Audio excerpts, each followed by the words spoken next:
Tonight on Zodanza, I tell Zod about my trip to Montreal and what I learned about light shows.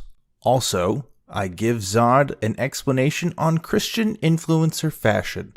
Lastly, Zod is going to read me a story that might be the best children's story I've ever heard, or the most terrifying one. Or both. All that and more on Zodanza.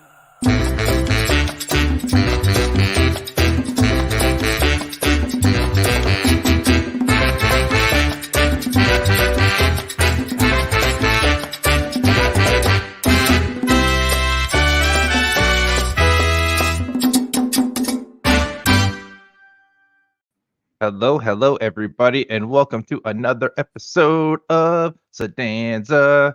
I just made up a new theme song, even though we have a perfectly good one. Hi, I'm Objectively Dan. Joining me today is the other part of the Zodanza equation. It's Prophet Azad. Prophet Azad, what is going on? I am objectively doing great. Wow, great. I think this captures the spirit of how we're all feeling right now. Woot, another episode. Woot. Something my kids love seeing me do. Woot, woot. Yeah, that's great, as they should. Yes. Fantastic. Yes. Todd, we're on episode 5 of this program, and I think that's a cool number to be on, right? You know? Yeah. It's a cool number for a number of episodes, and it's a cool number of dollars for us to make every week. That's so true. Was it weekly? I thought it was a month. We donate for a month? Oh my goodness. Sorry. Month. Yes. Yes. Folks, we got our first patron. That's why we're excited right now. Yes. So thanks so much to Miranda for donating on the Patreon. And if you want to support this show, you can do that on the Patreon. The link to that is in the description. We'll pretty much take anything. That is going to be split between me and Zod. And we'll just kind of extra incentive for us to do what we're already doing, pretty much. So thank you, Miranda, for being our very first patron on Zodanza.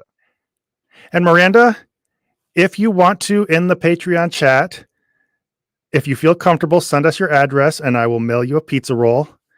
Same goes for every patron who ends up paying out. If you think I'm joking, all I can say is try me and find out what happens. Maybe you don't actually send your personal information in the chat. I don't know if I can. No. Don't put it in this chat. I'm talking about the Patreon chat, the one where you communicate with the people what do you call them? The people who you patron toward. We're not your patrons, but yes. Yeah. But I'm happy to announce we are 1/5 of the way through paying our monthly StreamYard bill. That's right. Which is pretty darn tight. And now there's a new bill because I have voice mod now, which gives us access to great sound effects like this. And you know what? That shit costs money too. That's like at least $30 a month for me that I'm paying just so I can pull that out on the fly. So if we could at least cover our bills for the stuff we put into the show, I'm gonna be satisfied with that. Very funny. Social security numbers in the chat are optional. Bank account numbers are optional and encouraged. Yeah, absolutely. I think Dan's going to be busy for the rest of the stream tonight. Oh, I'm going to be super busy with the rest of the stream. Are you ready to just dive into the meat of things? Because I got not one, but 2 presentations for you today, Zod. 2 presentations? Holy crap. 2 for the price of 1, baby.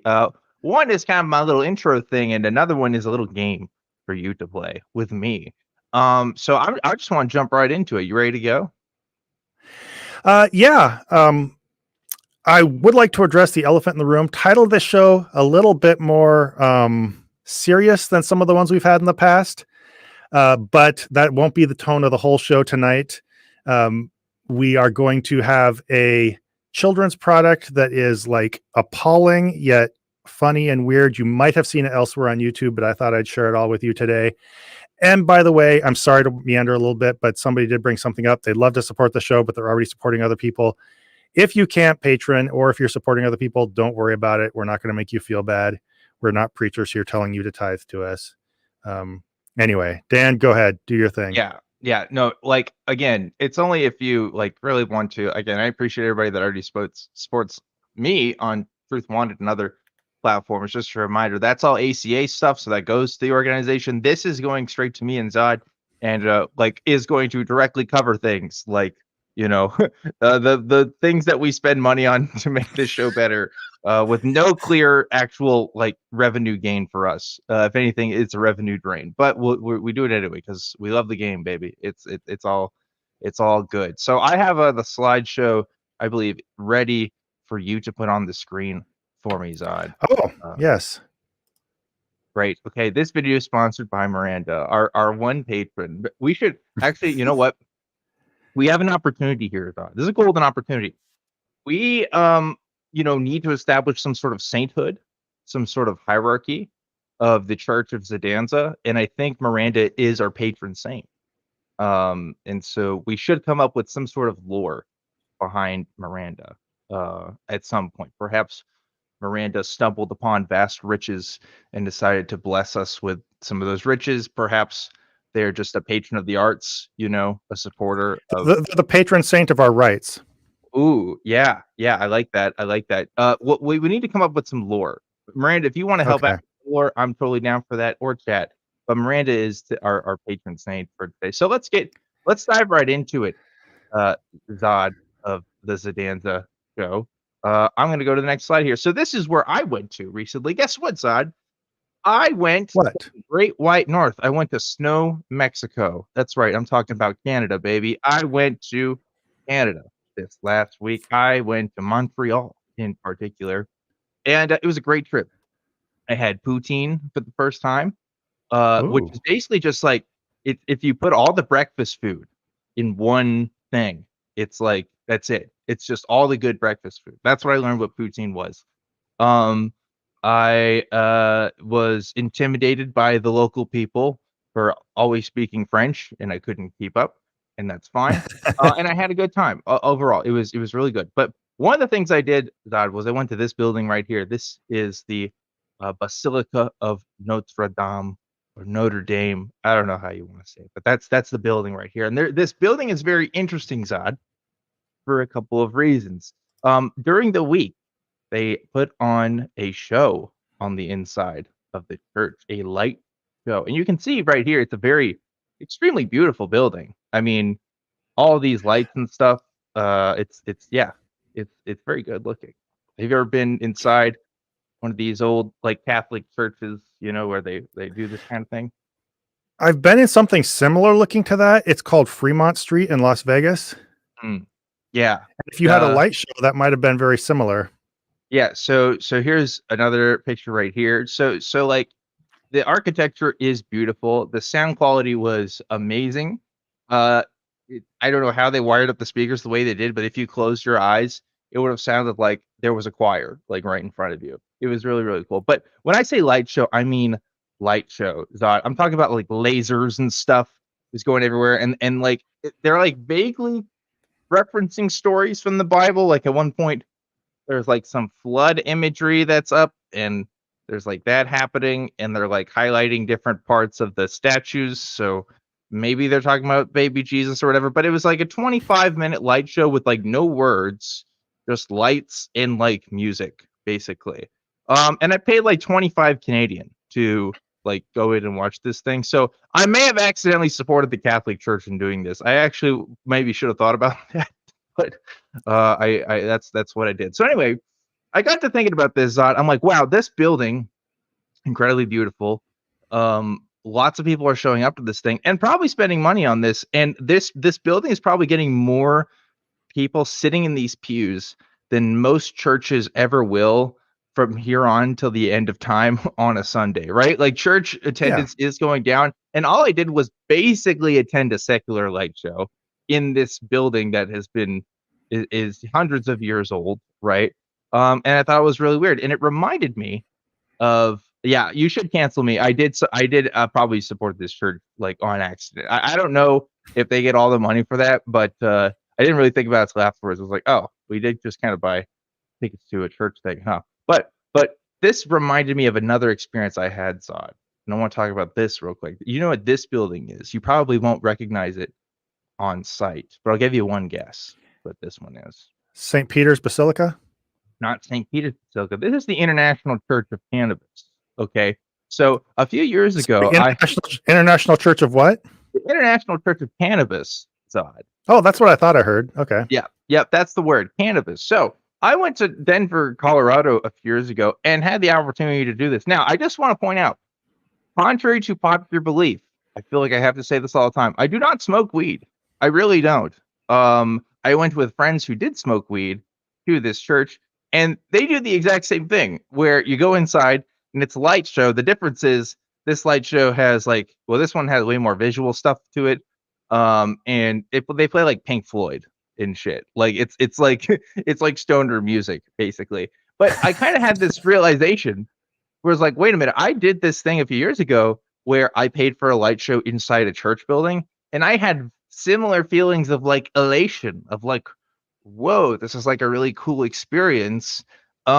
In like a completely secular environment, if not like,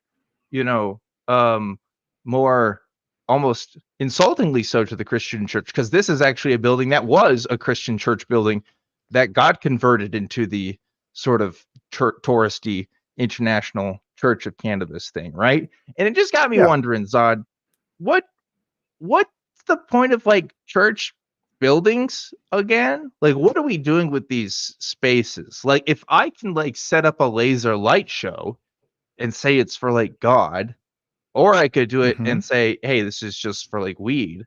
Like, what are we doing here again? When I was a kid, right, the church was like this sort of, there was almost this reverence to like the space. And I grew up in a Methodist church where they had like these big glass stained windows and stuff. And it was almost like you're supposed to, you have this internal sense, this feeling of like, this is different from other spaces, right? Sort of sacredness. I don't feel that way with churches anymore. To me, they're just another building.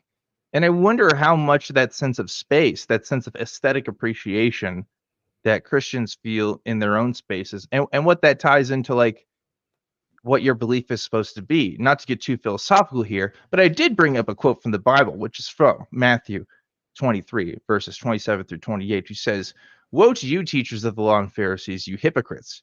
You are like whitewashed tombs, which look beautiful on the outside, but on the inside are full of the bones of the dead and everything unclean.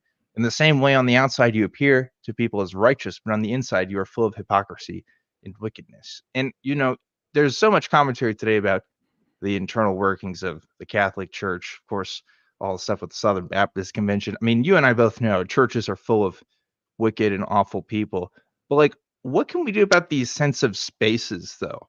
Because, like, I don't have a church like that I can go to anymore. I'm never going to be able to go to a space like that and feel that same sense of reverence. But it made me think that maybe we could, right? Maybe as, like, secular people, just how that laser light show was really interesting. Maybe there's other places where we can find that same sense of awe, that same sense of, like, gathering for something greater than ourselves. I don't know. I don't think that Christians necessarily need to have a monopoly on it, especially if, fuck it, if we can just put light shows in churches, why don't we do that like all over the place? Like, I guarantee you that would get more people in church if your local Baptist church had like a rave going on like every other weekday. That would be pretty sick. But anyway, these are my thoughts on this week. Zod, what do you think? Yeah, those are some good thoughts. It sounds like largely what you're describing is a really good concert, right? Yeah, and concerts are good, but concerts are like a one-time event also. Right. You buy tickets and then you go away. Right. I think that's part of the challenge is number one, a concert has to be economically viable, where a church, people are going to show up more out of obligation. And I guess the obligation is the other part of this. People do get that sense of grandeur or some sense of religious awe in a church, but that's not enough to get, if they didn't have the sense of obligation to be there, whether it's a community sense or an internalized sense of religious obligation, they wouldn't show up there either. And so I think that's a vital component, and that's something that's missing for us. I think they've tried those. There are various forms of, there's Unitarian churches, they have had those. I don't remember what they're called. Those they've tried various forms of secular church services. Do you remember what those are called, or anybody in Yeah, the chat? I've been to some of those. I've been to Unitarian church service, and it was really interesting. Yeah, And I don't. It was almost too churchy, almost in the way yeah, that they did. I mean, they had pamphlets, and we sang songs, and then the pastor spoke for a bit. And like, I feel like we could just modify that just a little bit. Like, obviously, I do stuff with the atheist community of Austin, and while we don't meet every week anymore, like there was something about like hanging out with friends there in a space that was pretty cool. I don't know. But I'm like some people say, oh, if you go to the museum or if you go to an observatory, yeah, you are going to get some of those that space of reverence. I don't know, but is it the same thing as meeting with the same people and having that same interest and the same sense of reverence? I'm not sure. I don't yeah, know like what this thing is, but there is something about the human condition that it's interesting that we're able to do that and that many groups have exploited that. I mean, some people say their most religious experiences in their life have been in those church settings, or not even Christian church settings, but like just in groups of people experiencing the numinous, experiencing religious phenomenon. And I also just think it's interesting that like Christianity, what I used to think had a monopoly over that kind of experience, really doesn't. Because like I went to the International Church of Cannabis, and that light show was also awesome and probably just as yeah. cool as the Notre Dame one. Although I will say the Notre Dame one was crazy. That was like super good. I do recommend it, even though it is a church. Maybe if you can sneak in, you should do it. But it was a cool show. I will say that. Yeah, I would say there's a couple Christian churches don't have a monopoly on it in the sense that they're the only ones who know how to produce that phenomenon. I don't even Mhm. think they produce it the best. I Yeah. think they have a monopoly on it because there's that obligation to show up to a Christian church, which that's really hard to it's hard to herd people into that kind of environment, which is why I think there isn't really a good secular equivalent of that on a weekly basis. So they have a monopoly for that reason in terms practically speaking in our society. The other part of it is I think Christians and other overtly religious people misunderstand that sense of awe. And I think there's something that feels more powerful when you tell yourself it's something else. I can feel similar things to that, but I reflect on what it is, and I feel like I kind of enjoy it in a deeper way. But for a lot of people, I think there's more direct raw power when they think it's actually something spiritual and they're actually connecting to God. That's my off the cuff speculation, but I think I'm with you in terms of wishing that we had something like that, a secular or at least more progressive version of that that wasn't tied to some form of fundamentalism. Mhm. But it is very difficult to reproduce. I don't mean to rain on your parade, but I think No, it's no. a great idea, but I think there are a lot of road bumps to creating that, at least Here's on a what we scalable basis. This is why Zodanza, and I'm happy to announce this without Zod's consent. Zodanza is now a church service. We are now going to be singing our own worship songs, and if you donate to our church, we won't have to report that money in our taxes. So yeah, this is it. This is our official announcement of the religion of Zodanza, with of course Zod and I being high priests. So thank you for joining If our it, service today. John Oliver has demonstrated that that's legally very easy to do. If you ever watched Yeah, that show, his show on televangelists. I've seen that bit too. I feel like a low key though, we could honestly do it very easily, and it wouldn't be an Yeah, issue. yeah. Uh, Speaking though of people gathering, which they have gathered, and also of financial support, I mhm. saw a message pop up, which I'm having trouble finding right at the moment. Um, sorry, let me scan here. Oh shit. Oh shit. Oh, oh crud. Oh crud. Okay, here we Hmm. go. Shivers, if I'm pronouncing the name right, I saw this announcement pop up. I didn't want to interrupt you. Just sub to the patron, can't give much, but want to support the creators I love. So thank you very Aw. much. I think it's I saw Shivers, that. right? Shivers? Would it be Shivers? I don't know. Just type your name in the chat, and then we'll know how to pronounce it. Yes. Yeah. Um, Type your name in the chat, but phonetically, maybe. yes. Okay. They just said yup. So I don't know if that was in Okay, yeah, R.E. Colt. Right. Okay, Shivers. See, it's Shivers. Okay, Yeah. Shivers. Gotcha. Thank you, Shivers, for donating. That's so nice. Yeah, thank you. Yeah, that's really awesome. I like, again, like it. We are mostly interested in covering the costs that we've already expended towards making the show happen. Because Lord knows I have not used enough sound effects to justify whatever I'm paying for this.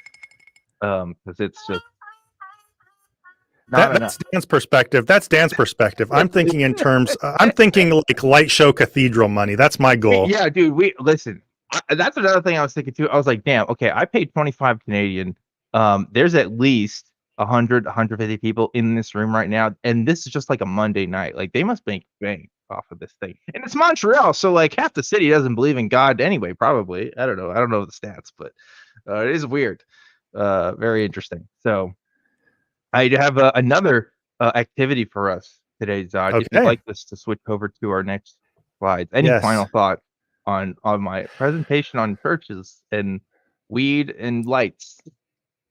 My only thought, based on my lifetime of experience, is if you're ever on the inside, don't call somebody else a whitewashed tomb. You just can't take that back. Yeah, that's good life advice, Zod. This little thing I have here, I couldn't think of a good title for this segment. I'm just calling it Bastard Swag. Okay. Now, Zod, you were Okay. interested because the alternate title is Passion of the Christ Part 2, is what I'm calling this. Okay. Okay. Zod, you ever looked at a pastor from? Well, and I'm not talking about like these old school pastors, right? I'm not talking about like Jerry Falwell or any of these guys. I'm talking about these new school pastors. You ever look at their fit and you're like, damn, that guy, whew, how much he paid for that? You know what I mean? Like he's looking nice. He's got some fresh clothes. You ever see any pastors that like look like what they're wearing costs more than like, the car that you drive or whatever? You know what I'm talking about? Yeah, there's a whole church in my local community called ACF, where all the pastors basically look like hipsters, and they look like they spend a bit of money dressing like hipsters. Yeah. So we're going to talk about how much money have some of these pastors spent on some of the clothes they're wearing inside. Your job is to guess how close we can get to. We'll do sort of like Price is Right sort of rules. Okay. Dan, he just died this week. Let the body cool off. No, I mean, I'm just. This is from various pastors of various churches. We got some pictures from their Instagrams. And Okay. with the help of an Instagram account that actually looks at some of this stuff, I was able to put a little something together here, Zod. So you ready to play a little game here to see how much? I'm talking about Bob Barker. You know Bob Barker just died Bob this week, Barker. right? Okay. Yeah. What do you want to say about Bob Barker, Zod? What do you want to say? Nothing. You want to say fuck Bob Barker? Is that what you want to say? We'll censor that in the clip. Oh, okay. Okay, do your bit, Dan. Do your bit. All right. Okay. All right. So I just talk about a little respect for the dead is all. Okay, go. Yeah, but no, I mean, but listen, I'm not trying to match any man's greatness in game show hosting. First of all, sorry, Bob Barker and your family. You're fantastic. But first, before we get to that, I just wanted to show you some funny shirts that I found. When we're talking about Christian fashion, we're not talking about this right here. And I will buy you this as a Christmas gift one day, just for kicks. So just FYI on that one. You heard anybody say this before? Because this is a good one.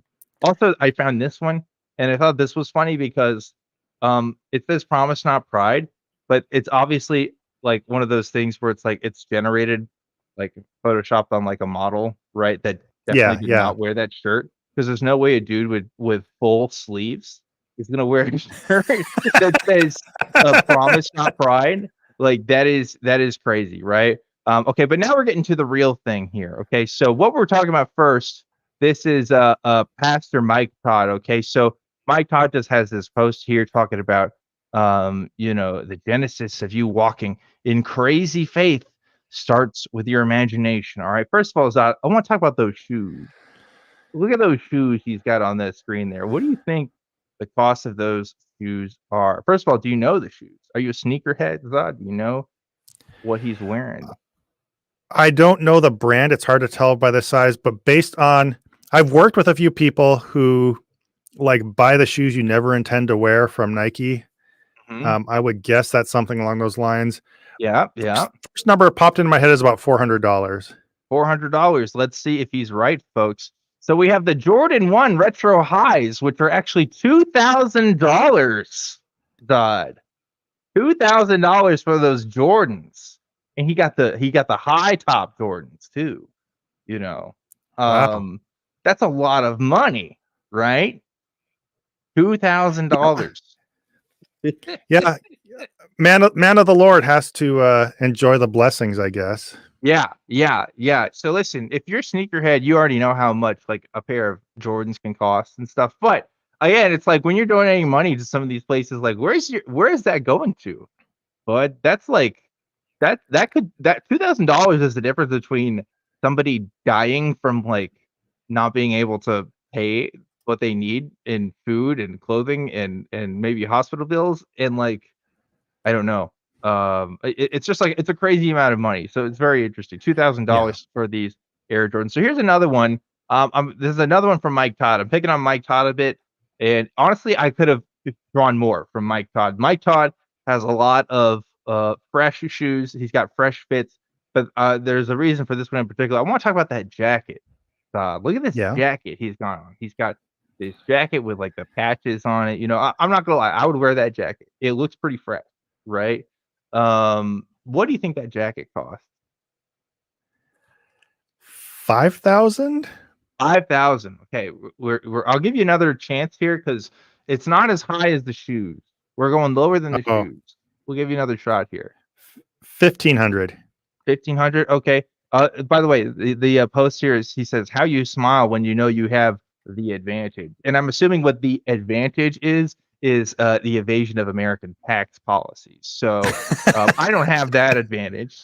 He's probably able to write off all this stuff, but yeah, we're looking at about $1,300 for this. This is the D squared 2 logo patchwork cast jacket.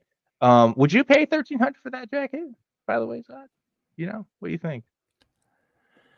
No, No, I wouldn't. would maybe take it off your hands for free. No, I mean I think it's a cool jacket. I would pay 1,300 for it either. Another reason why I wanted to point out this one is because if you notice the patch on the right there, I believe it says "fuck the system" or "fuck the state system," and it's the part where he's actually covering it up with his left hand in that picture, which is hilarious. I like the fact that a pastor is wearing a jacket with the word "fuck" in it. I get it. Maybe he's a more progressive pastor, so it doesn't matter. But like, I just think that's kind of funny. Having that in Yeah, there. that doesn't seem appropriate. Mm. Amanda A says in the church I grew up in, the pastor got paid, but the people who actually made the church function were all volunteers, of course, right? It always stung a bit to see him in his 90K truck. Yeah, that is wild. I do Yeah, like, yeah. I brought that up because that really rings true for me. That the church I worked at several years before deconverting, I don't know exactly what the pastor made because unlike a lot of other churches, he didn't disclose his salary, which was a little suspicious. But he lived in this and to this day I think still does, lives in this huge log house on top of a hill, always drove reasonably decent vehicles, would go on mountain climbing expeditions and stuff like that. And all the while he would say that no matter how much or how little money you made or what your financial needs were, even if you couldn't make rent, you needed to pay your tithes. That was a command of the Lord. You need to trust him. And so that's a pretty sore spot for me. Oh my God. I don't care for people who are that predatory. That's so shitty. Somebody suggested, Fern suggested that we should do a drum roll for these. So I'm gonna pull up a drum roll sound effect for the next one here. Because yeah, that is making good use of our sound effects. Here's another one here. This is I have the name on the next slide of the name of this pastor. What we're talking about is again these talk about the shoes. Yeah, we're talking about the shoes on this one. Okay. So I tried to zoom in a little bit on this so you could see. But we got these white sneakers. I'll give you a hint. The brand is Prada. These are Prada shoes. Uh, God. How much do you think some Prada shoes cost for this guy? By the way, I also want to comment that this dude looks like he just picked up his kids from soccer practice, but is wearing like the tattered jeans, like he just went to a Killers concert. Like, what's happening here? How can you look like there's some mismatching here? Anyway, but yeah, let's look at these. If you're not a junior high girl, you shouldn't be wearing those jeans. That just looks weird on him. Well, I would, first of all, I would wear those jeans. I don't know what that says about me, but like that's the thing. I don't think he should be wearing those jeans, and maybe that's my jealousy speak. But Maybe a certain amount of age forgives it, but by the time you're that age, you should not be wearing anything bedazzled on your rear end. You should not be wearing anything ripped. Dress your age, dude. I'm sorry. okay, so Zod is shaming people right now for your I am. dress code, and you know what? I actually am too, low key. I guess this whole thing is a shame thing. So Zod, how much do you think these shoes cost? These fucking dad ass looking sneakers right here. Let's see. Based on the appearance of them, I would think that he would have picked them up at Fred Meyer for like $40, like I would have. I don't think he even knows what a Fred Meyer's is. Okay, he's not shopping at Fred Meyer. This man's shopping at Prada. We have $800 for these. Okay, Prada white shoes. They got the Prada. I'm going to be logo. all over the place here. I know Prada is going to be expensive, but now you've put $2,000 in my head. 800 seems a little. Yeah.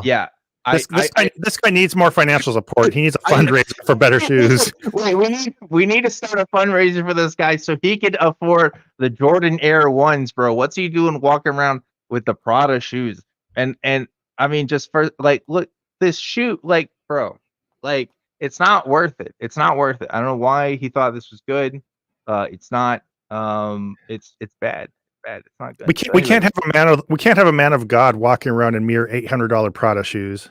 Yeah, exactly. We need to better this. So now we're gonna talk about this is Stephen First is pastor's name.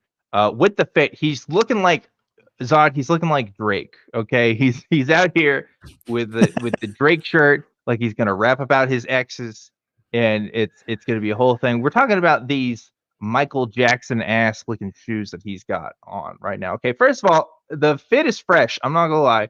Again, a lot of the stuff I would rock. I would rock this myself if I had that money. But we're talking about these Michael Jackson ass looking, Keebler Elf ass looking shoes. I'm about to roast this man for. Okay, what do you think shoes like that cost? $1,000. $1,000. Okay, that's good guess. Good guess. Let's talk about also this caption here, who says, "You haven't seen your best self yet." In Beta Blessings, Pastor Stephen Furtick takes a look at the blessings that are still in the early stages and reminds us not to give up before we see them coming.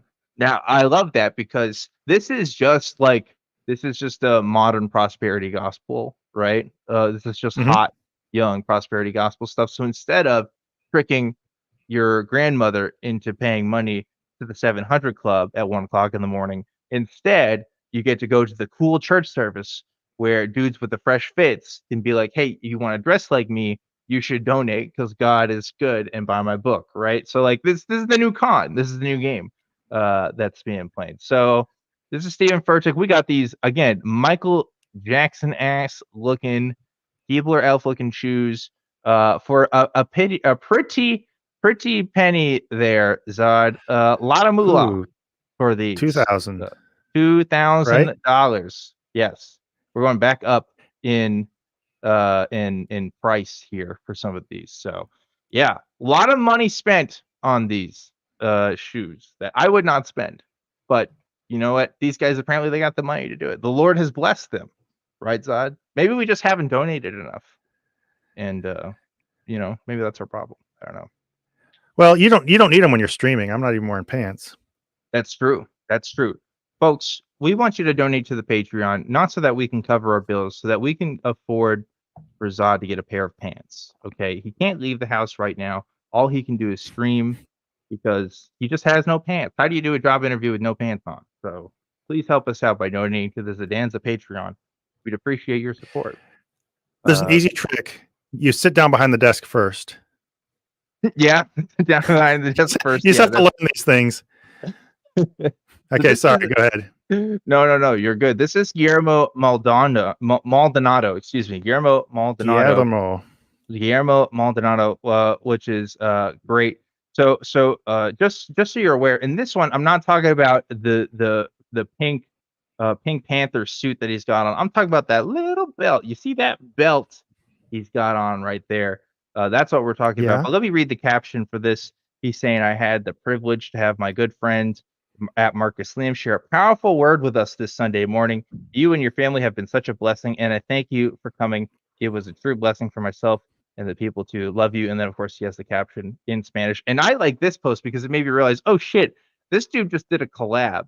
He just did a collab with another pastor, and now he's posting about it on Instagram so that they can share followers, right? This is how this works. Yeah. This is Christian influencer pastors, or Christian pastor influencers that are happening here. But we're talking about this. I should have made a mark on it, but this man's belt, the belt in the pink suit there. I don't know how well you can see that.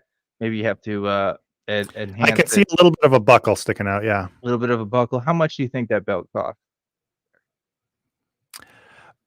More than the jacket should cost. I'll tell you that much. I think the belt costs more than the jacket. I'll give you that hint. Okay. $800? This belt is Gucci. This is a Gucci belt. $2,500 for that belt right there. Look at that, son. $2,500. Now, this belt is garbage. This is trash. This belt looks like a prize you get at like a plastic capsule machine at the mall. You know what I'm saying? This doesn't look like a real belt. This looks like a belt that came alive in Toy Story, hanging out with Woody and Buzz, because it looks like plastic. It looks trash, and I personally I don't like it. I wouldn't even spend $100 on that belt, quite frankly. Maybe $100 actually. Low key, I might spend $100 just to say I have a Gucci belt. But the fit is just, it's not there. But this man wore his Sunday best. I'll give him that. All right, because that is an expensive belt that could have helped one of his parishioners pay rent this month. But hey, you got to look fresh and fit for Jesus, right? Yeah, thoughts. I agree with Shivers, if I'm pronouncing the name right now. Segment is giving me the Righteous Gemstones vibes. Yeah. Yeah, it's really sickening. Especially considering that they're taking donations off of people and they could be helping a lot more people. All the obvious things. There's nothing new to say about this, but you were really showing it in dramatic fashion. Well, I mean, again, it's one thing if you work for a living, and I'm not saying these people don't do work. The problem is their money exclusively comes from the redistribution of donations, right? Yeah. Unless they're doing something else that I'm not aware of. If you're a pastor, that's how a church works. The church gets money, and then the church, through a board or through some sort of hierarchy, decides how you redistribute those funds. And apparently he's got enough to be doing collabs with other pastors and making wearing the Gucci belt with the pink bit. I mean, it's just not a good look. I'm not gonna lie. I think maybe something happens when you become that rich and you just buy whatever the fuck you want, but I don't like it. It's not for me. Yeah.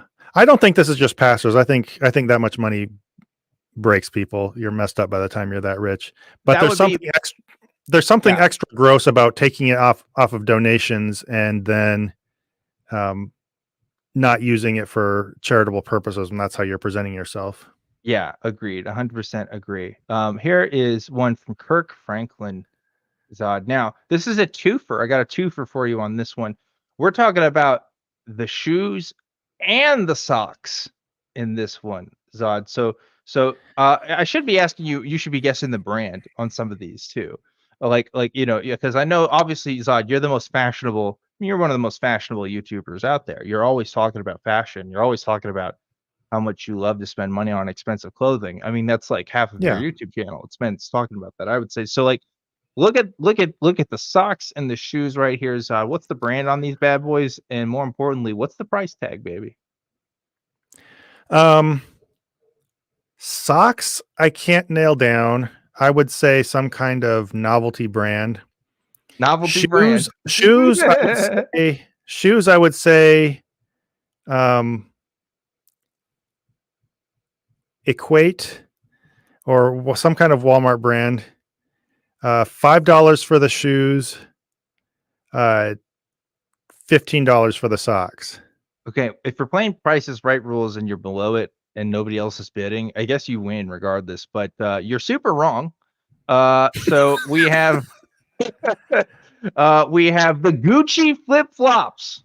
The Gucci flip flops, Zod, for $300. And then we got these socks for like another like 200 or so, between 50 and 200, depending on where you get those socks. So yeah, look at this man's fit. This man's shoes and socks cost more than like half of my wardrobe. I feel like this man, first of all, wearing, as somebody pointed out in the comments, the sandals with the socks is a sin. Jesus is very outspoken about this. It's actually one of the original 10 commandments, and they took it out. But Jesus was like, no, we got to bring this one back because this is a sin right here to wear these sandals with the socks, but also with the green and with the Gucci. I mean, this man took this picture to show off his shoes too, by the way. There's no other. This is, the caption says Happy Father's Day. Bro, you just want to show off the Gucci flip-flops, right? That's it. Yeah, and you're right. There are slides, not flip-flops, because I keep thinking about the what do you call it? The song, the Gucci flip flops, with Rick Ross or whatever. And that's stuck in my head. But anyway, I was just salty from you saying I was wrong, so I need to put up someone saying you were wrong too. Yeah. But Amanda's right. They are slides. I would never advocate violence, but I can understand the feeling behind this one. The stance too is, I don't know who poses like this for Father's Day, right? Like what's happening? Who poses like that for anything? It looks like he's about to beat up his dad. Like it looks like he already beat somebody up. And he's like, what now? Yeah, I don't know what's up with that. But yeah, whatever he spent on those slides and socks, it was way too much to just look ridiculous. It's not. This is a pure statement. This is a pure like look at how much I spent on this. Like that's the vibe I get from this. All right. So then we have this is my last one here. Okay, this is another twofer we got for you. Okay, is this the Riddler? It's okay. Literally my exact same thought. My father, named Prophet Passion, rocking the fucking Batman Riddler ass suit. Now listen, let me tell you, if your name is Prophet in it, and not including you, Zod, you're the one exception to this rule. But if you go by Prophet and you're a Christian influencer, you're bad news. You're bad. Yeah, straight up. You are not trusted. I cannot trust anybody with the name Prophet in it. No offense, Zod. But especially Prophet Passion. Prophet Passion, bro. Prophet Passion. Caption on this says, I am praying for you right now. And God will open the doors for you that God will open the doors for you this week, and he will give you a breakthrough that you're looking for. Type amen in Jesus' name. This is literally just the click like to make Jesus not cry kind of post. Except if you ever type amen, you're a tool, and I would have said that when I was a Christian. Yeah.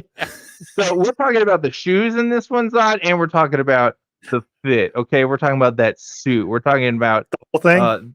Yeah, we're talking about the Riddler. He's praying, he's kneeling down, he's thinking of the next riddle to give the Batman. But this is another like glamour shot to me. This is like, okay, we're showing off this I'm gonna go nice, cool 5K. 5K for everything, for shoes and the suit. 7K. 7K. Okay. Yeah. Okay.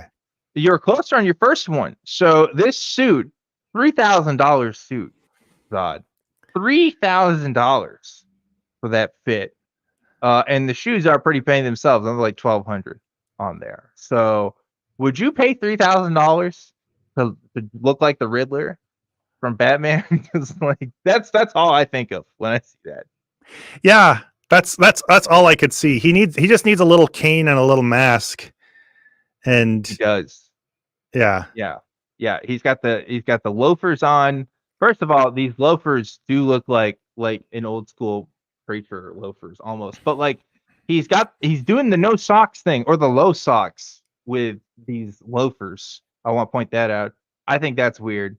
I think you should be wearing high socks for that. But also, this whole thing is just bizarre to me. Somehow, I don't know what happened, but one day either this guy woke up or he was groomed into calling himself, Prophet Passion, wearing these clothes, and now he's taking public pictures of himself praying on his Instagram. That's just a Prophet weird. passion, more like prophet fashion.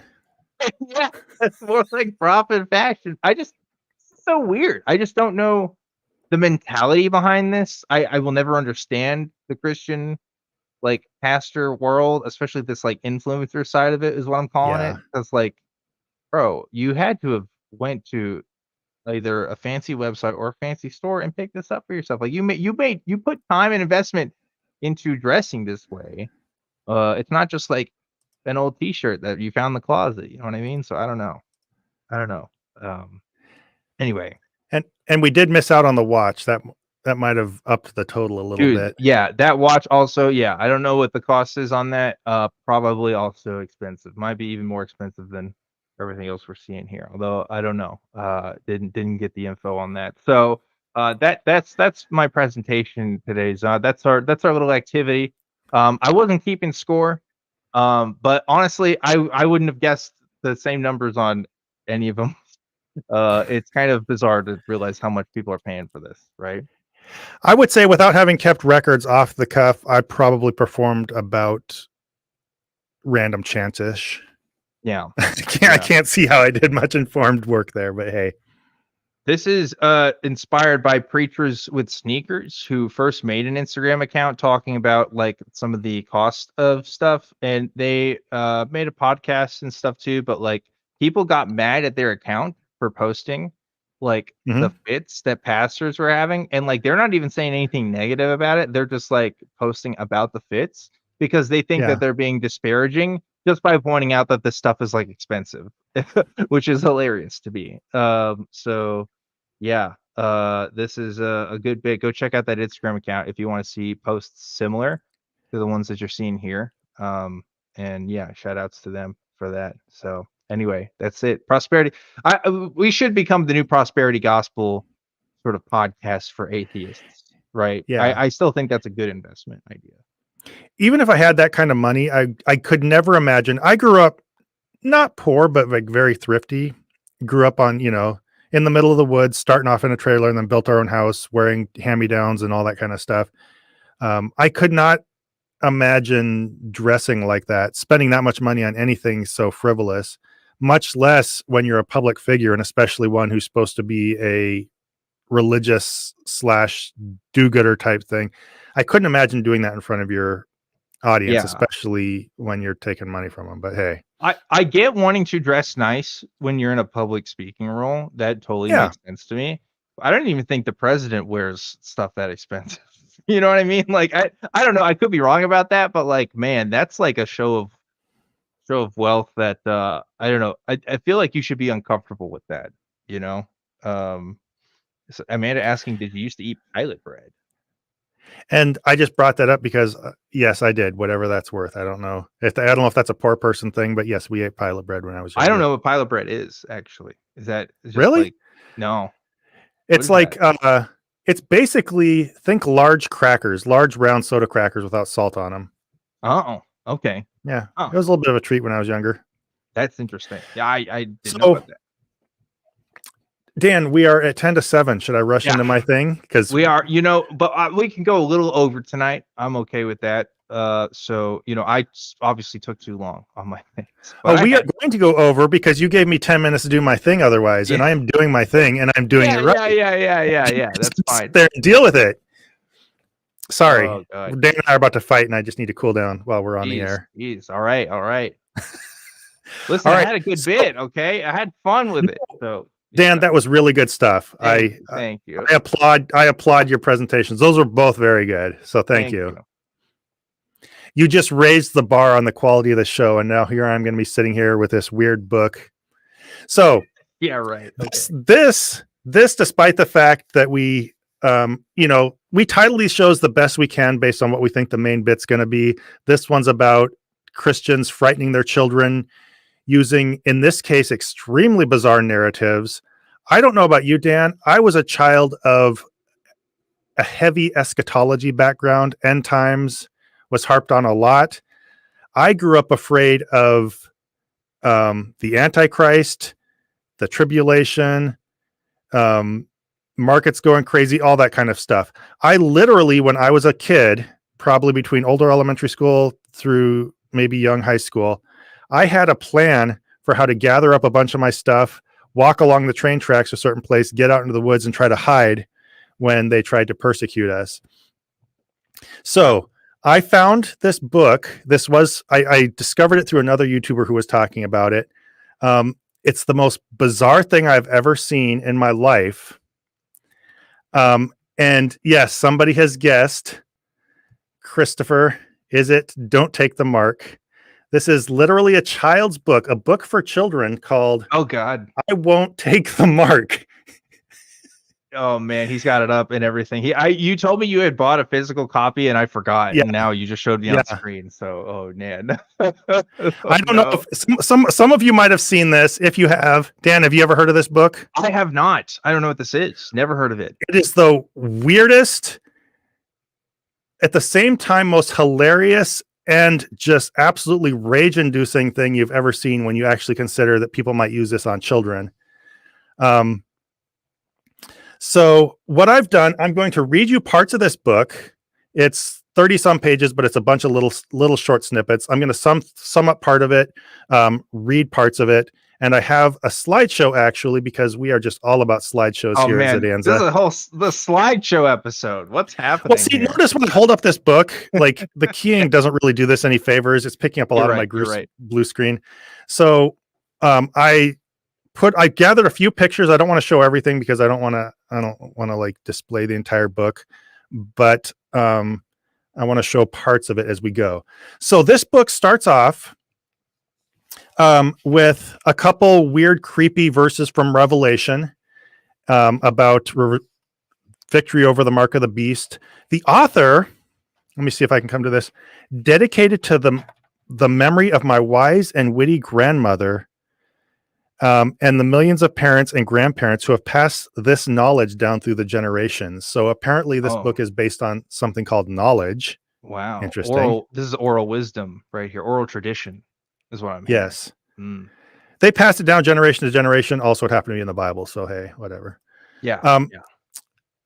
It starts with this very weirdly cute picture of a lamb, which I just thought was tonally very inappropriate. But I'm going to move along. EDD, that's education, right? Is that an education doctorate? Is that what that is? Yeah, I believe it's a doctorate in education, which is extremely inappropriate. So, all right. The first section is, when Jesus lived long ago, things were much simpler. There were no televisions or computers.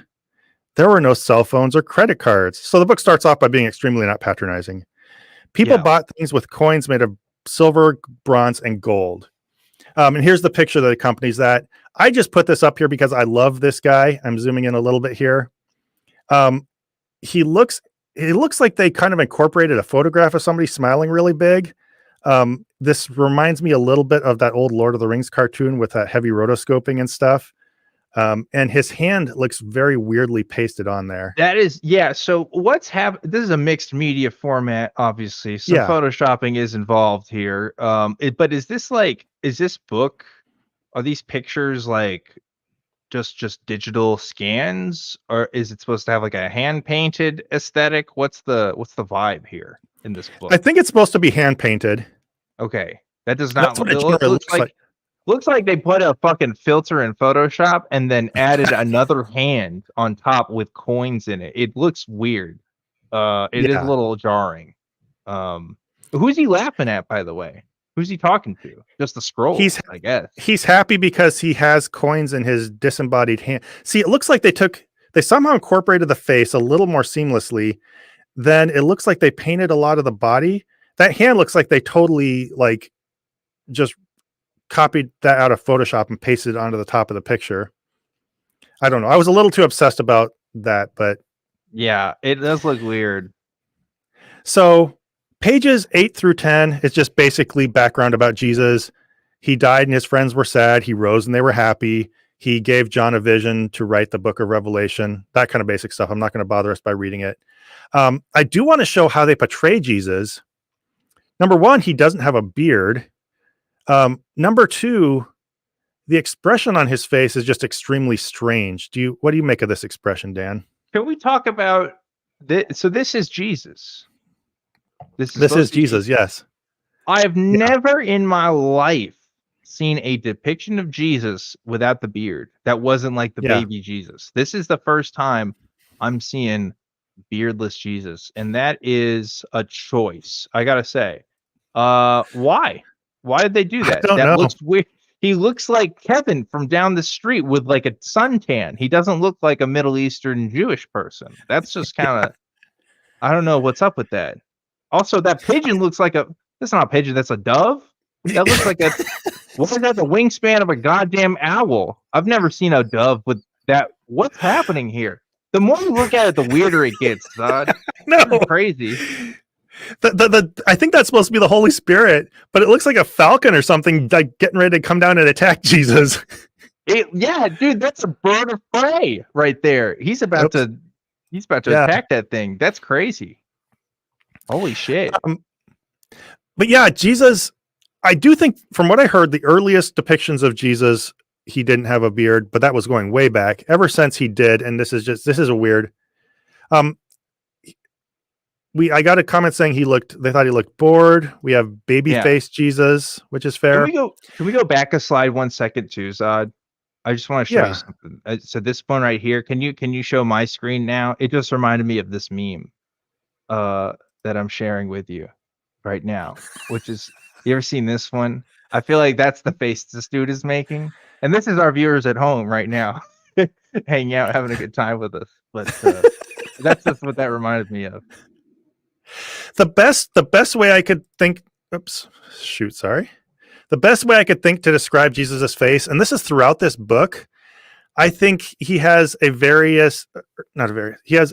he shows various versions of what I would call, he looks a combination serene, but he looks like he has kind of like resting sarcastic face or something like that.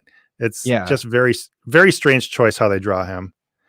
And it just looks like a white guy to me. I'm sorry if this is actually like a dude who's like Egyptian or something, but this looks like your friend Dylan who played lacrosse, like who went to Greece for a summer and now is a little tan. He looks very entitled East Coast rich school kid. Yeah, he does. He totally played lacrosse. Yes. Yeah. Oh man. So if we move on from just general background about Jesus and telling John how to write, we have to get into, of course, the beast, right? Yeah, of course. Let me start with I'm going to put the picture of the beast up after I read this. But John saw that, this is John, of course, writing Revelation. John saw that one day a bad leader will rule the whole world. The Bible calls him the beast. He may seem like a wonderful man, but he will be mean and cruel. He will hate God and his people. So apparently, of course, mean and cruel people hate God and his people, don't just hate in general. But here, here's going to be a picture of the beast. Dan, what do you think the picture of the beast is going to be like? What do you think this is? How do you think they're going to represent it? Okay, so it's probably going to look like Obama. But wait, this is like older than that. So I'm just thinking about, remember when they did the Bible series and on Fox, and everybody was like, "Oh, Satan looks like Obama." That's what that was a reference to. So who is another like person of, I'm going to say a person of like questionable ethnicity, and when I say questionable, I mean not white. And they're going to say, I don't know. That's going to be, I don't know. That's my only guess so far, is a non-white person. Okay, how do you think he's going to be? I'm just stop asking questions. Is it humanoid or is it actually beastly? Is it a human? It's humanoid. It's humanoid. Okay. Yeah. It's going to be somebody with. Maybe they're going to look like a rock star, or maybe they're going to look like. When was this made? What was it? What's the time period? Let me look. I'll check in on that actually. This was. Oh, where's the date on this thing? I think it's pretty recent. Okay. They don't have their Interesting. date on here, as far as I can tell. It's timeless, is what that means. Yeah, I guess so. But anyway, here's the picture of the beast as they predict him. Oh my depict god. him. Like, what is this? Whoa. I was not expecting that. What's happening here? What? Like, I don't understand how this is. I don't know how to make sense of this. Why is it a dude in his shorts just standing by the ocean? Is he walking on water? Is that what's happening? Is he like splitting the Red Sea? This is a random picture. If you gave me a prompt, like if you gave ChatGPT a prompt to draw the beast, this would be like the last thing that would come up. So you know this is like legit. That's crazy. I don't know what to make of that. Also, why do the boxers Photoshop over the hands there? You see that? Is there a layering problem going on? Those boxers don't look like they were a part of it. Yeah. You don't. They fit very strangely. The only thing I can put this to is that the beast is supposed to rise out of the sea. And they even have that verse off to the side, and I saw the beast rise up out of the sea, and the dragon gave him his power, blah, blah, blah, blah, blah. But yeah, Wow. it's Like the Little Mermaid. That's crazy. and they are not Gucci shorts. I think you're probably right about that. Man. Wow. So yeah, no, it's funny because the beast is wearing like, the least fashionable clothing, whereas the Christian pastors today Yeah. are not. It does look like Hollyhock says it feels like one of those adventure magazines from the 50s. And it does, but like there's a weird, I think the hand painted aesthetic makes it really bizarre. Like this looks like a painting you'd find in a Resident Evil game that you're supposed to like find the puzzle to, like find the hint to get to the next room. I don't know what's happening here. We have another very valid question. What happened to the beast's right butt cheek? Dude, what is going on? He's pretty muscular, and then like he's got like the Hank Hill ass. Like I don't know what's going on with that. But Yeah. We have another one. I think this would be more a picture of Moses than of the beast. I don't know. It's extreme. This is like the most random of all the pictures, I think, at least so far. That is really bizarre. I wonder what the stick is for. Because he's walking on water. And I can't even see what based on what I know of Revelation and from the immediate verse this is referring to, I don't know what the stick even has to do with it. But I almost think, and this is my theory, that they stole a random obscure painting or something, and they put it in the book, and they're like, well, we can't show a dude naked, so they Photoshop the boxers on. Like, that makes the most sense to me. That makes me want to, after the show, reverse Google image search this. Yeah, we should. Yeah. Let's do that. All right, so let's move on. So this is the first part of the beast. The next thing we have to establish, which we probably know, the beast will act like he is God, but he will get his power from the devil. He will fool many people and get them to obey and worship him. Now, I want to just show you. Here's the picture of the people worshiping him. Whoa. Wait, what's that? Whoa. That's what? Why is Aragon in the background? What's happening? What's going on? Now all of a sudden the beast is a dragon. Yeah, so that's cool. That's fucking sick. They're like doing a Final Fantasy spell and summoning a dragon. This is only making the beast look cooler. Like, I don't know.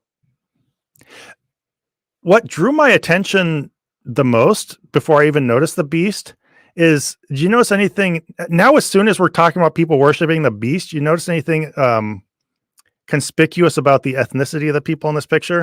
Okay, see, I would have brought up if you haven't, but yeah, why people of color always seem to find themselves in precarious situations in Christian illustrated media. So, that's kind of what's happening here. Now, they did include a white girl in the back. Yeah. There's one white person worshiping the beast, so it's not racist, but yeah, it is. So, like, again, what did they do for the source material here? Because you have these different people, and then a dragon, like in a completely different style, and it's coming from the back, which doesn't make any sense. Like, shouldn't it be the front because they're worshiping it? Like, there's some weird choices that were made. Also, I never even noticed it before, but look at that lady's hands. It's very strange. Yeah, yeah, that was definitely shopped on. She was yeah, there's something weird going on here. Again, I Yeah. refuse to believe this was painted and then scanned. This has to be some filters that they're just using. It's very, very Yeah. weird. But yeah, they definitely suddenly got to the people they wanted to have worship the beast, and they piled on a bunch of. They went from like all Caucasian to something else very quickly. Yeah, very So weird. then we're gonna get to the mechanics of how the mark works. So for the mark of the beast will try to put a mark on every person in the world. Each mark will have a name or number on it. The number will be 666. I'm sure there's all kinds of Revelation nerds who have things to say about that. Of course, of course. We don't know what the mark will look like, but God's people will recognize it when it comes, which is kind of interesting. All right. Which is hilarious because we must, I guess, like it hasn't happened yet because nobody's been able to figure out, okay, what are we talking about? We're talking about barcodes. We're talking about credit cards. Is it iPhones? I mean, what is the mark of the beast? We still don't know yet, unless you're one of those parents that like doesn't let their kid watch Harry Potter or something. Then yeah, it seems like Oh, we're this still. goes in far weirder directions that way than you're ever Oh going to be able to no. imagine. Yeah. Oh no. Um, Okay. so yeah, we don't. It's weird though. Like you're just going to know it when you see it. I guess the mark of the beast is like pornography or something. But yeah, the mark of the beast has always been. When I was younger, it was barcodes. Then it became computer chips. It's always going to be whatever people are expecting it to be. So people will be forced to worship the beast and take his mark on their right hand or their forehead. If they don't have the mark, they won't be able to buy or sell. And here's the picture that accompanies that. What do you think of this one? Okay. So I see there's like groceries in the background. I wasn't sure what was happening there at first. I thought it was like a Twister like game happening, like one of the the game Twister where there's like the colored Yeah. dots. I thought that's what I was looking at first, so that's weird. Oh, So this is saying, oh no, you aren't going to be able to buy pineapples and at your local store. And also, okay, so is this part of the same? Can we talk about? Is this a a mixed race family happening here? Because there is a white blonde kid, and some other people happening here. What's up with race in this thing? So it's very confusing. I don't know what's going on. I don't know. I don't know that I don't want to make assumptions, but I doubt there's a lot of overlap between this book's audience and pro miscegenation audience. Hmm. Hard to Yeah. say. Okay, so I will say that the Ooh, sorry. Can we talk about, is the shop clerk holding up those lemons? Just like by that's a herself? clerk. Okay. What's Yeah. up with that? She's got like 6 lemons like all in her hand and like keeping it together, no bag or anything. That's crazy. It looks like a little bit of a bag, like it's a plastic bag. Is it? Oh, I'd like Yeah. to think that the beast gives you powers to hold like multiple lemons in your hand without dropping them. That's like one of the benefits. He promises to, but he deceives you. Oh. Yeah, we had another observation about that. The lady on the left is pretty good at balancing produce. So Yeah. I guess you're not the only one who noticed it. I also noticed that for post-apocalyptic times, they're really doing a great job of stocking up on their produce, and they keep it very neatly arranged. Yeah. It's looking good. That's a beautiful like section of groceries. Yeah. Gotta say. What the first thing that really drew me to this my attention to this picture, though, and I think something kids would notice, is look at the expressions. Like the adults are like all like deflated and depressed or just defeated. The kids look visibly upset, right? Yeah. But And so if they're you're buying their groceries though. yeah, but if you're a poor kid who read this and all these people took the mark of the beast and they're probably doomed despite the fact that they can buy groceries, I would find that if I were a kid and had to read this, because I did have to read things probably similar to this when I was younger, or I'd seen images like this, I think that would really add to the creepiness of the whole thing. You have crying little blonde kid playing with a chicken for some reason, but Yeah, what's up with that? Because that doesn't look like a toy. That looks like a real bird he just has in his hand, which I think is funny. yeah.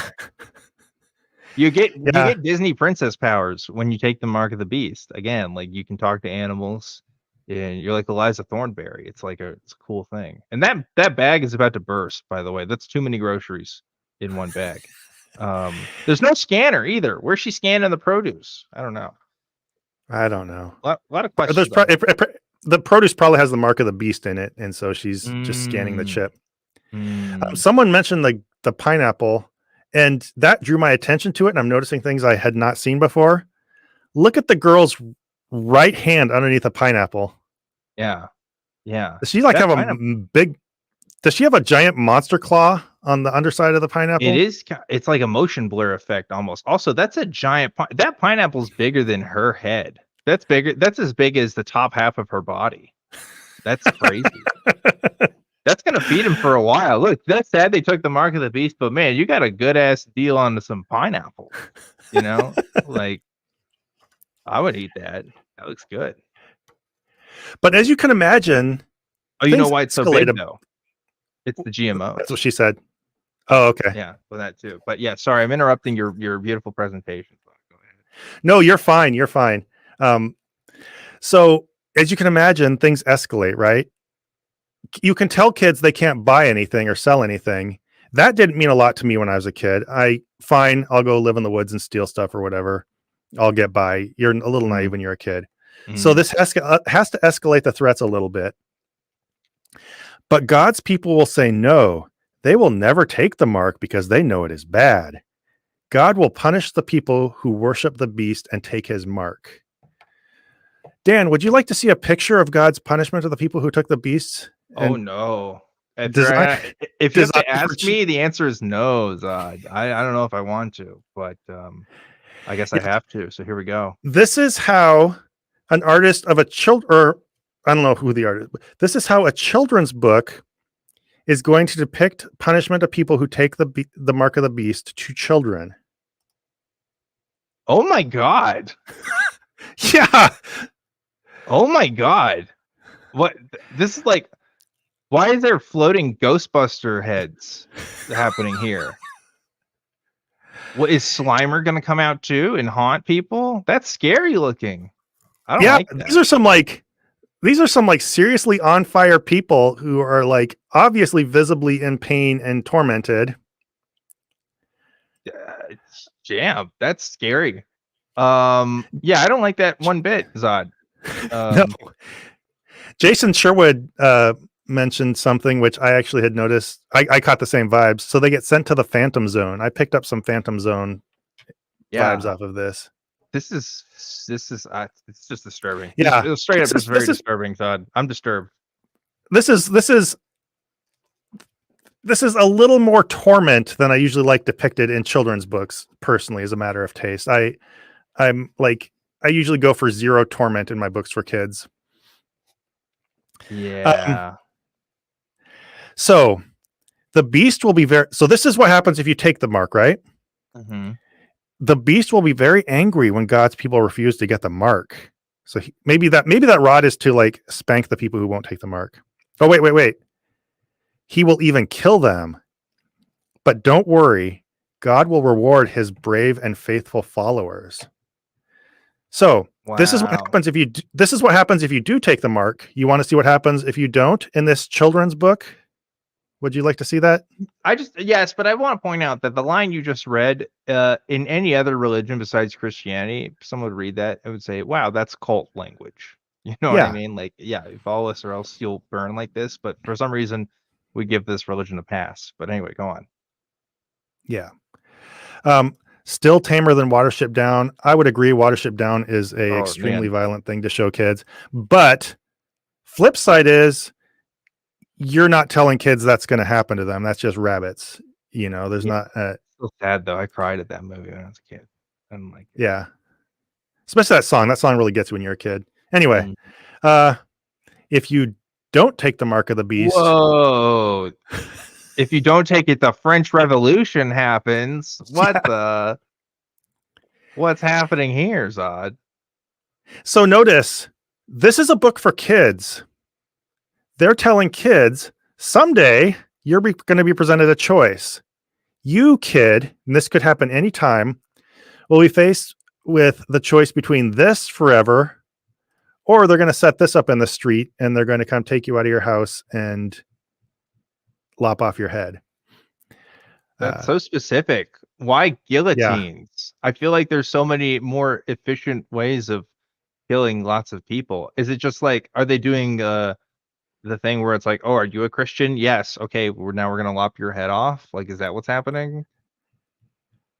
I guess if you just refuse to take the mark or something. So this is they had shown one of these in The Mark of the Beast, those old movies. They'd shown a guillotine. When I was younger, that was my understanding, was because it mentions the beast will behead the people who don't take the mark.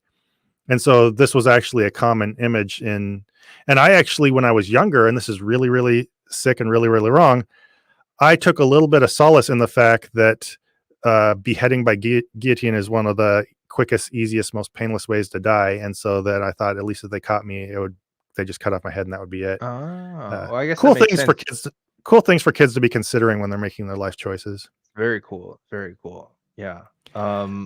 Yeah, I don't know. There's not much else to say other than, again, weirdly photoshopped people in this picture. Like the Yeah. lighting on that girl's ponytail. I don't know what's going on there. I don't know what's going on with any of this. And why this is happening at night as well. Very strange. That is a good point. So I'm going to skip over a bit. For the next few pages, it's just general stuff about Jesus coming back. So he'll come back. Everybody will be rejoicing. He's going to throw the devil in a pit, which maybe is something he could have stood to do a little bit earlier. Good plan. You refuse the mark, you get reward. New heaven, new earth, that kind of stuff.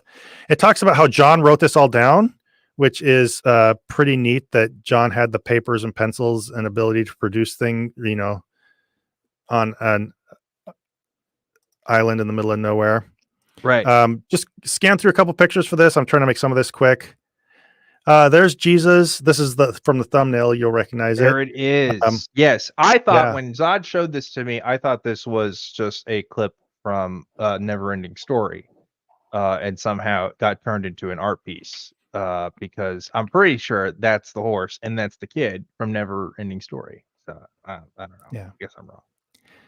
So one thing about this that I found just fascinating, the serene, resting, sarcastic face looks even a little bit weirder if you're riding a horse into battle. I don't know. It's just a strange choice. That's true.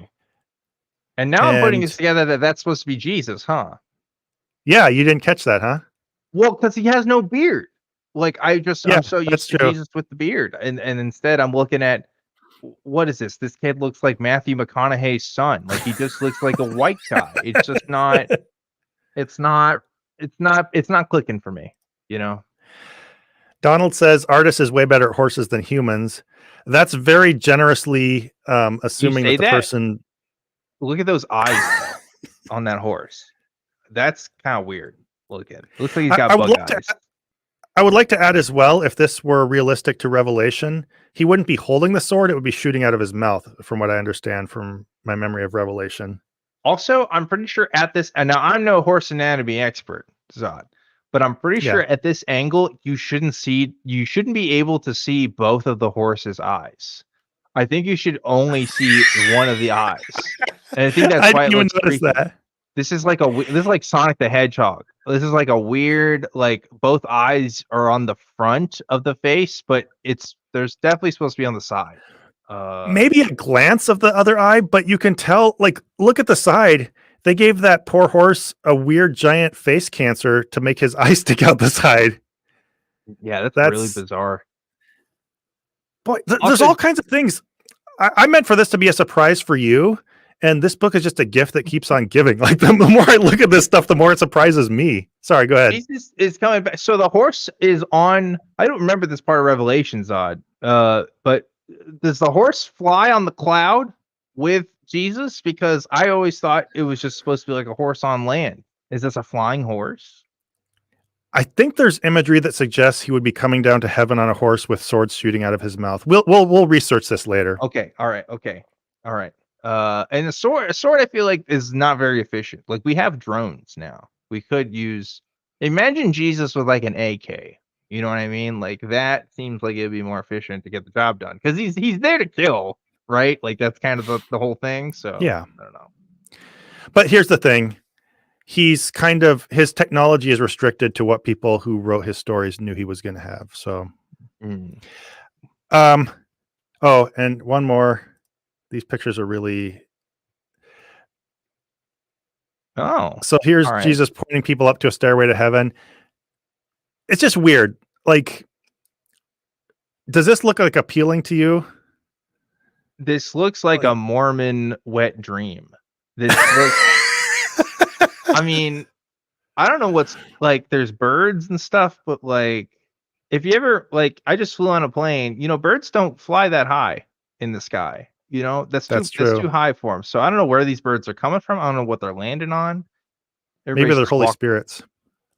they're walking on stairs, but like they're already in heaven. So like, what's the point of the stairs? Like, are they going even to higher heaven? So many questions I have here. And this comment makes me see the picture way differently now. Oh, please Yeah. put a guitar in his hands. This, He's definitely playing air guitar when you look at it. yeah.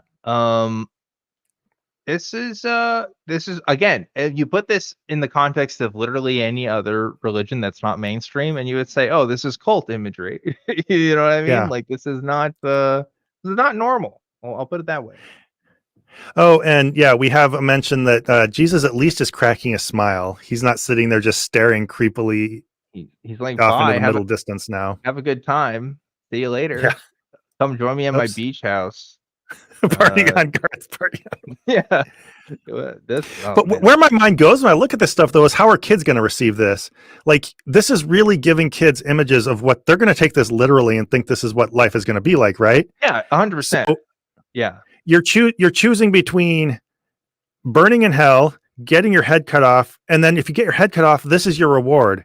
If I was a kid, and I remember that, like these heaven images, they just looked weird and foreign, and I don't want to walk up cloud stairs into a light, and I don't know. The place, and I'm not trying to get into all the weird preachy stuff, but the place that this puts kids' heads, and I think it's good to remember some of that as we're processing this, is just really weird and uncool. It looks like they're walking into some kind of obliterating destruction or something. Yeah. Again, this would make more sense if it was like a stairway from earth to heaven, but they're already going from heaven to heaven. Like, I don't know what's up with that. And also, there's only so many people. Like, it would be that hundreds of thousands, or maybe only the 144,000 is going to heaven. Maybe that's what's happening here, but that's not a lot. That's a really good point, though. They're going to spend years watching people walk up these stairs. Yeah. All right. So after this, we're bringing it down to the home stretch. The last information about the mark of the beast. Revelation was hard for people to understand. They did not know how a mark or a number could be used to buy or sell. This goes back to the beginning thing where it says people back then didn't have cell phones and all that stuff, right? This is saying Revelation is hard for people to understand. Yeah, you don't say. It's a weird cryptic book that means basically nothing.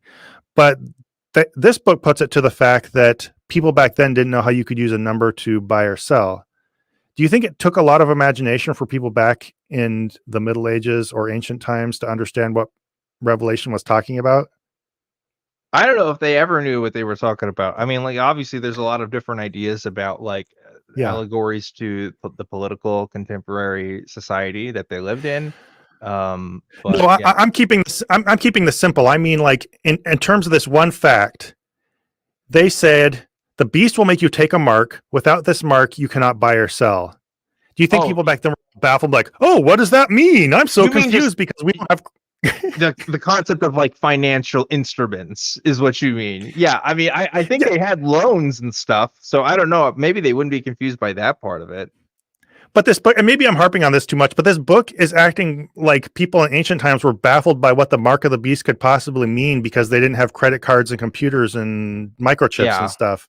Yeah, I mean, some people would say that that's what makes the book so prescient because it predicted all that technology, you know. Yeah. So anyway, to finish this off, today people, and I'll just go to the picture for this one I'm finishing reading. Today people pay with numbers when they use a credit card, wave a payment wristband, or swipe their phone. Some people even put computer chips in their hands with numbers inside, which is a tiny, tiny, tiny bit true, but not nearly the big thing that people try to make it out to be. Yeah, especially whenever When this people book get was used, written. when people get used to these things, they may agree to accept the beast's mark. So there's not much to this picture. I thought you had to include the imagery of like a hand with information shooting out of it, making a What's purchase the using a credit card. what's the globe supposed to be?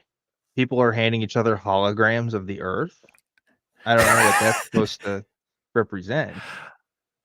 So to me, as a child of end time spookiness growing up, I would take Mhm. first place my mind goes is one world government.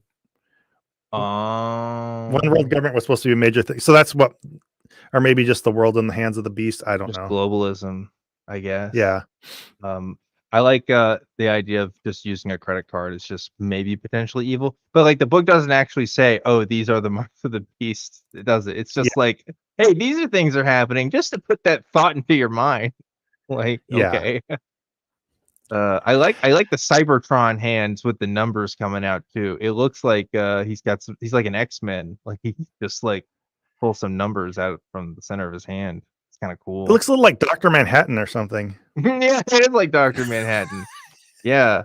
Also, like, I don't know, with like AI and stuff now, like becoming a bigger thing, I feel like there's so many more creative ways you could talk about the mark of the beast. But yeah, I feel like for a long stretch of time, it was just like, oh, it's credit cards or maybe Yeah. the internet vaguely or whatever. Yeah. It was back in those Mark of the Beast movies, it was just literally a tattoo of the number 666 in computer code is how they represented it. I remember when they first started doing where you swipe your card to use your pin and stuff like that, a debit card. They Mm-hmm. all thought that was everything is Mark of the Beast, and this book, like everybody else, thinks that whatever current technology is around the road is obviously the mark, and everything before that was people had no idea. Yeah. So, Dan, is the beast coming? Yes. We know everything the Bible tells us is true, but we don't know when it will happen. These things may happen soon or they may not happen for a very long time. But we do know this: God loves us and he is in control. Wow. We're, Wow. we're getting toward the end, and trust me, we haven't hit the craziness yet. What? We haven't hit the craziness yet? Holy shit. This is already No, super we haven't. crazy, Zod. What do you mean? You don't have to be afraid of the beast or his mark. You can pray for Jesus to come into your life and save you and give you courage. That special prayer is at the end of this book. Oh shit. Oh shit. Are we gonna pray together? Can we do a prayer? Sure. Wait, okay. God does not want anyone to worship the beast or take his mark. He wants us to belong only to him because he's not a creepy weirdo. Yeah, that's Will you not weird. will you promise to trust in God and never take the mark of the beast, kid? Will you promise? I love how this says you don't have to be afraid. Hey, kid, child, who I'm showing a kid's book to, anytime you will be forced to choose between eternally burning and being beheaded in the street. Yeah. One of those choices is inevitable, but don't be afraid. Don't be afraid. Hey, Weirdos. kid, you can either get guillotined on the streets of France or you can go on a cloud escalator. Which one would you like to do? That's it, by the way. That's all you get for the rest of eternity. So go ahead. Just think about that. I would promise not to take the mark of the beast, but I don't know what the fuck the mark of the beast is at this point. Is it credit cards? Is it numbers shooting from your hand? I don't know. Oh, but Dan, this book will prepare you for that. Don't worry. Oh, okay. Okay. Thank you. Ooh. So now I said, will you promise to trust in God and never take the mark of the beast? That was the last of the text on this page. But in parentheses after that, it says, fill out the certificate now. Oh shit. Oh, you got it on screen? Let me show you. I want to see. In this book, in the back is physically a certificate. Oh, fuck me. And so you can better see. Oh, So- no. Oh, there's that They predator have- dove again. Yeah, Oh, they have a physical certificate in the back of the book. This is a recreation within the book. So as a kid, you can say, I love God and promise to obey him. I will never worship anyone but God, and I will never take the mark of the beast. I will call on Jesus Christ to save me and help me keep my promise. Oh my God. Zod, do you have a PDF of this so I can make an e-signature? Because I'd like to sign this right now. I'm ready to give my life to Christ. I'm ready. Dan, Huh? Promising not to take a mark of the beast while using an e-signature. Come on, keep your head in the game, dude. Yeah. Yo, you're right though. You're right though. Oh man, I didn't even think about that. So how do we do this then? I guess you got to send me a physical copy in the mail, and then I can sign it. Yes. And you know what? That'd be a great thing to just put on my wall back here. Just like I can't believe, with all the craziness, this book includes a contract, and you actually pull it out and sign it. Is this kid gonna be the freaking weirdo that has this hanging on his bedroom wall so his kids can see that he signed saying he wouldn't take the mark of the beast? I love that it has witnessed by. Like it's going to be questioned in a court of law. Like, wait a minute, I see, Jimmy, you signed this certificate when you were 7, but do you have a witness by? Because we need to make sure this isn't forged. Like, you got to go to a notary. Imagine going to a notary with this, right? Like, Yeah, I was going to say there's no space. There's no space for the notary stamp. That's true. Also, I like how the pyramids of Giza are in this for some reason. I guess it's supposed to be like the Jewish people trapped in Egypt. That's what that's alluding this is to. just, they surround this with, if you look at it closely, they just surround it with a bunch of Bible stories. So there's baby Jesus. I think that's Mary and Joseph traveling to Egypt. They have Noah's Ark for some reason. I guarantee you, I'm sorry, Zod, they took a picture of an owl, right, or a falcon, and used that as a reference to make that dove. That dove's wings are just freaking me out. That is a scary ass dove. That is not a bird of peace. That's a bird of war. There's no way that's a dove in any way. That's totally just that's a bird of prey mid dive. Yeah. It's awesome though. Yeah. So imagine you show up to take the mark of the beast. You're a kid and you feel pressured into it. Oh, I'm getting hungry. I need to go to the grocery store. You go to take the mark, and the official goes, does anybody have any reason to object to this acceptance of the mark of the beast? And parents run out with this notarized copy saying, hey, this is... bro, it's like the new vaccination card. Like, let me get my certificate out real quick. You know? Okay. Yeah, that's so funny. So, Dan, I know you're young. I've kept you up past your bedtime, but we need to get to the real crazy because we have not reached it yet. What do you mean this isn't the real crazy? You just showed me a physical certificate for kindergartners to sign their souls to Jesus to. What do you mean this isn't the real crazy?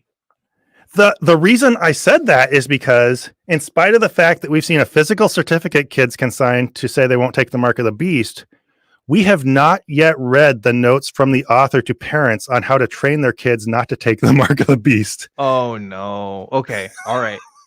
I feel like I'm just imagine me in bed, right? And Zod is just reading me this children's book story here, and like this is now we got the notes, so you can make sure that I fully get the message. So go ahead. Zod. Okay, so there's a few paragraphs about how her grandma warned her about the mark of the beast, how they didn't used to have credit cards and now they do, and that's scary. We'll skip all that stuff and get straight to the part about how you train your kids not to take it. You can help your children practice saying no to the mark of the beast whenever you visit a museum, carnival, or amusement park. Sorry. All right, let me pull myself together. Sorry, did you say the museum, carnival, or amusement park? Is that? Yep. That's what we're worried about here. Is Bozo the Clown taking you to join the devil? Like that's what's happening. Okay. All right. Okay. We'll get into the details that will explain why. All right. Okay. Refuse to wear wristbands with payment chips inside. Oh shit. Oh fuck.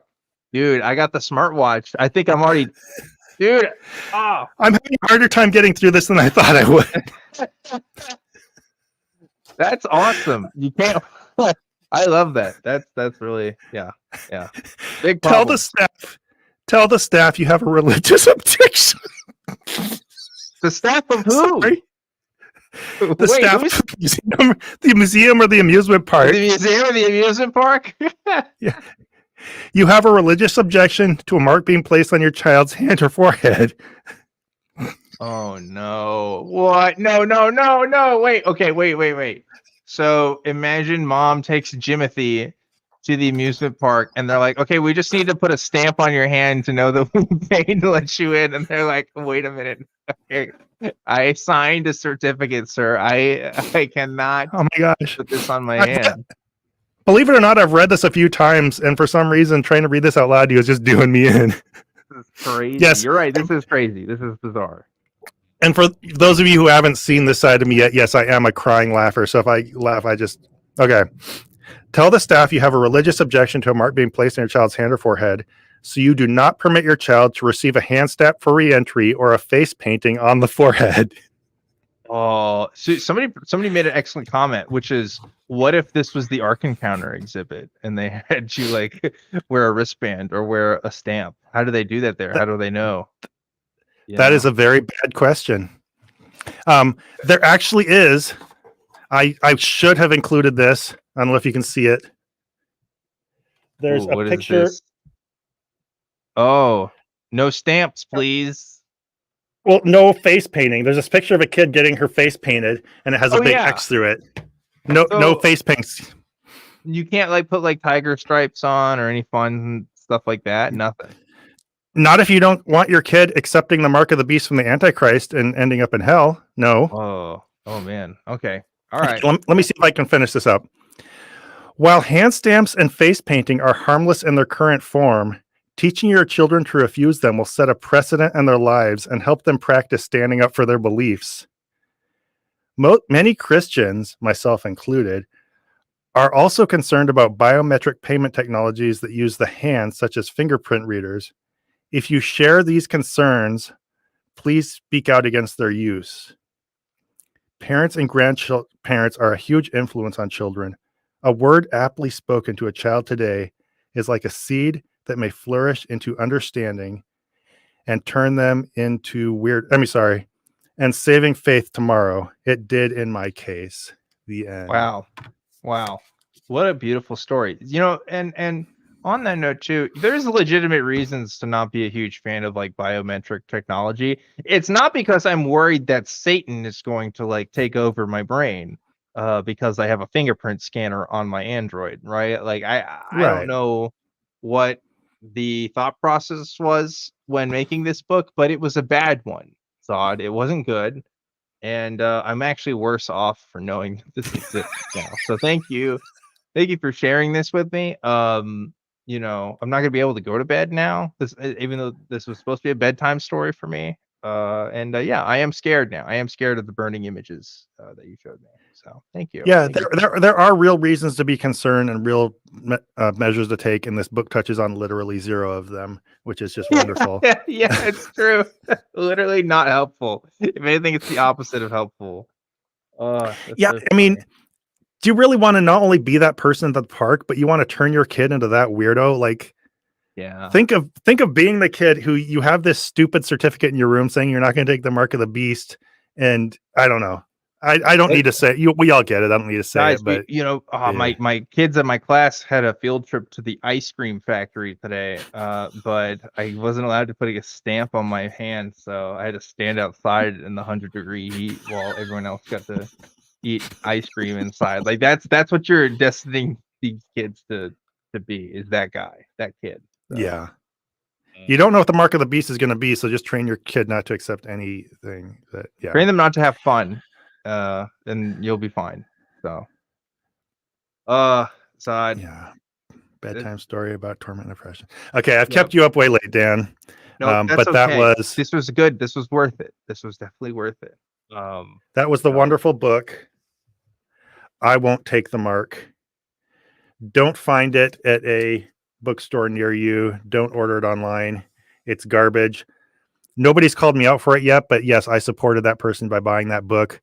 But I brought awareness to literally tens of people so far, and maybe hundreds Yeah, more to come. yeah, and you know what? Our audience was primed to buy that book. I'm sure it was on several people's Amazon wish lists, and I think you just discouraged them to stop buying it. So, And by the way, this book is sold on Amazon. Amazon does have a place where you can leave reviews of their books. And I'm not telling you to go spam that with any kinds of comments one way or the other, but that's just all factual information. So yeah. This has been Zodanza. Zodanza. What a great episode, Zod. What wonderful segments on today's show. I can't wait to see what we bring to the table next week. Folks, if you liked what you saw, please consider donating on the Patreon so we can, again, pay for the various expenses that we have incurred in producing this show. I'm still going to be editing some clips, so you might see some of that posted this week. Zod's been making some excellent thumbnails. Please share those clips if you like what you saw today. Yeah, subscribe, leave a comment, let us know what you think, what you want to see in the future. And we are reading pretty much everything at this point because the volume is so small that we can actually keep up with it. Hopefully we can always do that. But hey, we'll see. So any final words of wisdom, any last thoughts you have before we wrap up tonight's wonderful episode? First of all, are you going to take the mark? Let me sit on that for a week. I'll tell you next week. Okay. All right. I don't know. I think I want to sign this thing and have it like on my wall in the background. Low key. I'm legitimately thinking about doing that. I will literally mail you that if you want. That would be a pretty great prompt. I'm not gonna lie. All right.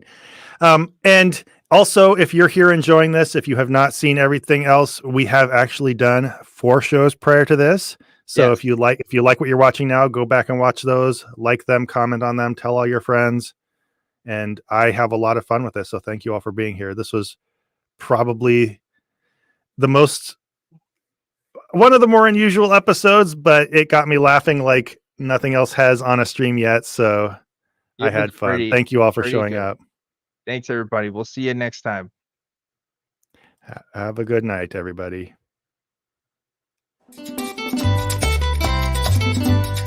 Voy a cantar esta canción con mucho cariño de mi corazón a la República Dominicana, la casa del merengue y la casa de la bachata. Voy a cantar esta canción con mucho cariño de mi corazón a la República Dominicana, la casa del merengue y la casa de la bachata. La la la la la la la, la casa del merengue. La la la la la la la, y la casa de la bachata.